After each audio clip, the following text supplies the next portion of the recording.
Cinta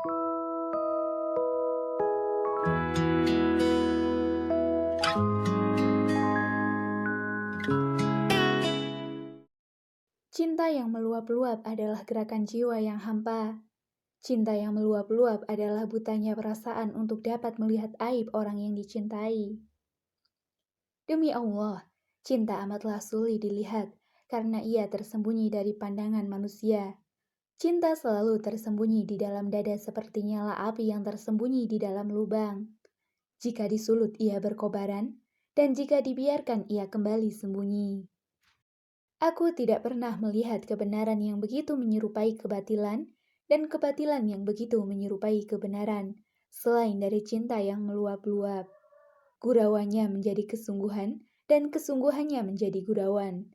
Awalnya hanya permainan, tapi kesudahannya adalah kehancuran. Orang yang mabuk cinta diibaratkan seperti keadaan seseorang yang sedang haus, kemudian menginginkan air yang sejuk.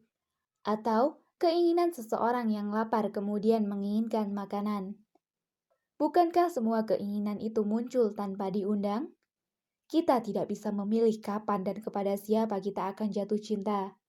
Lalu, apakah berdosa bila kita jatuh cinta? Dikatakan bahwa pada suatu hari, Rasulullah SAW melewat di dekat seorang anak gadis yang sedang berdendang. Apakah aku akan kalian kutuki berdua? Apakah karena jatuh cinta aku berdosa? Mendengar itu Rasulullah pun tersenyum dan kemudian bersabda, tidak ada dosa, insya Allah. Cinta adalah fitrah, cinta adalah kemuliaan. Faktanya, di zaman ini banyak orang yang terjerumus dalam cinta yang salah. Tidak ada salahnya mereka mencintai dan dicintai. Tetapi cara mereka menyikapilah yang terkadang salah kaprah, yaitu dengan berpacaran. Kenapa harus berpacaran sebagai alasan untuk memenuhi keinginan saat jatuh cinta? Sedangkan dalam sebuah hadis telah dijelaskan obat mujarab bagi mereka yang sedang dimabuk cinta. Imam Tawis dari Ibnu Abbas radhiyallahu anhu dari Rasulullah SAW bahwasanya beliau bersabda, tidaklah ada sesuatu yang lebih patut bagi dua orang yang saling mencintai kecuali pernikahan. Lalu, bagaimana jika kita belum siap menikah? Allah Subhanahu wa Ta'ala juga telah memberikan solusinya. Allah Subhanahu wa Ta'ala berfirman, "Wahai segenap pemuda, barang siapa di antara kalian mampu menikah, maka menikahlah. Karena menikah lebih dapat menahan pandangan dan lebih memelihara kemaluan. Dan barang siapa tidak mampu, maka hendaklah ia berpuasa, karena puasa dapat menekan syahwatnya." Di masa ini berpacaran atau berhawa dengan lawan jenis adalah hal yang lumrah. Jika tidak melakukannya, dianggap primitif, tidak gaul, atau bahkan dianggap terlalu fanatik pada agama. Padahal Allah sendiri telah melarang perbuatan zina. Allah Subhanahu wa Ta'ala berfirman, "Dan janganlah kamu mendekati zina. Sesungguhnya zina adalah sesuatu perbuatan yang keji dan suatu jalan yang buruk."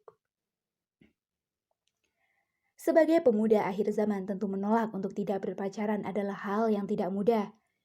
Kita harus bisa memotivasi diri untuk menjauhi zina, karena Allah tidak menyukainya, karena zina adalah dosa dan ada kehidupan kekal yang menanti kita di akhirat sana. Mari kita belajar dari keteguhan Nabi Yusuf alaihissalam dalam menjaga kesucian dirinya. Seperti yang kita ketahui, bahwa Nabi Yusuf alaihissalam telah menolak mentah-mentah ajakan istri majikannya, yaitu Zulaiha, untuk berbuat zina, yang menyebabkan ia akhirnya dipenjara. Padahal saat itu situasi dan kondisi sangat mendukung Yusuf untuk melakukan perbuatan keji itu. Yusuf yang saat itu masih muda dan biasanya pemuda memiliki dorongan syahwat yang kuat. Pemuda perjaka yang tidak memiliki jalan untuk menyalurkan syahwatnya.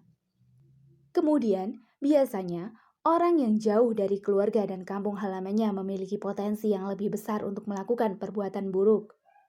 Karena tidak ada yang mengawasi dan tidak perlu khawatir nama baiknya akan rusak di hadapan keluarganya. Begitupun Yusuf, saat itu ia adalah orang asing di Mesir dan jauh dari keluarga dan kampung halamannya.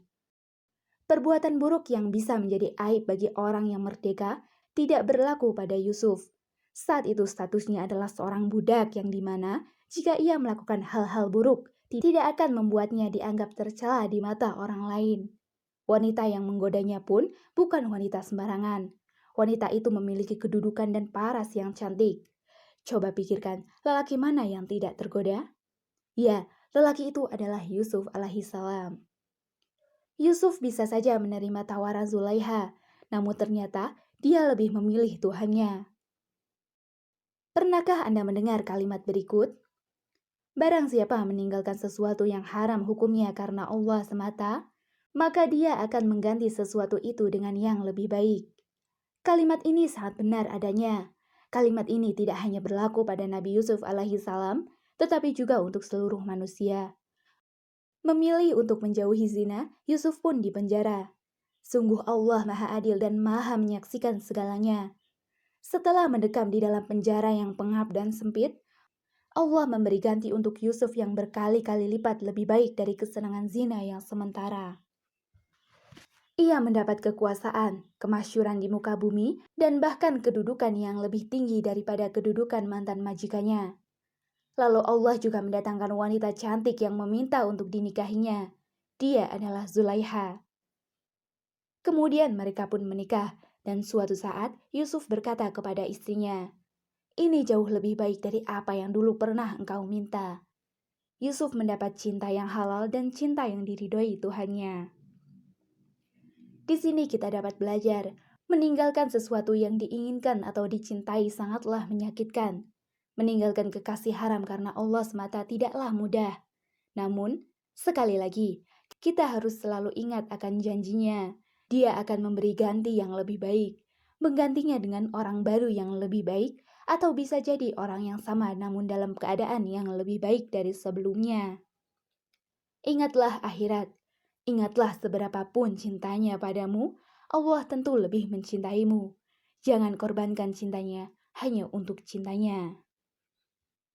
Seorang penyair perempuan berkata, "Kulihat cinta begitu manis ketika ia menghimpun insan-insan. Tapi karena mereka terpisah, maka cinta adalah kematian.